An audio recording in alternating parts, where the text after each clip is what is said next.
ભુજ શહેર B division પોલીસે છુકારનો ગણનાપાત્ર case શોધી કાઢ્યો છે।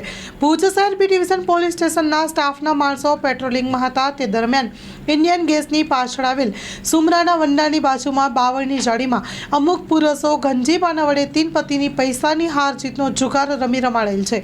જે બાતમી અન્વયે ખરાઈ કરતા પકડાઈ ગયેલા આરોપીઓ છે અકબર અહમદ શેખ ઉંમર વર્ષ 36, અકબર અબ્દુલ ખલીફા ઉંમર વર્ષ 38, મોહમ્મદ હનીફ દાડાભાઈ ખલીફા ઉંમર વર્ષ 52, સની કરસન મહેશ્વરી ઉંમર વર્ષ 28, જેઓ કબજે કરેલ મુદ્દામાલ છે રોકડા રૂપિયા 10,000 ને 600। પોલીસે આ અંગે તમામ વિરુદ્ધની કાયદેસરની કાર્યવાહી કરી વધુ તપાસ હાથ ધરી છે। Story report by Karan Vaghela, Bhuj.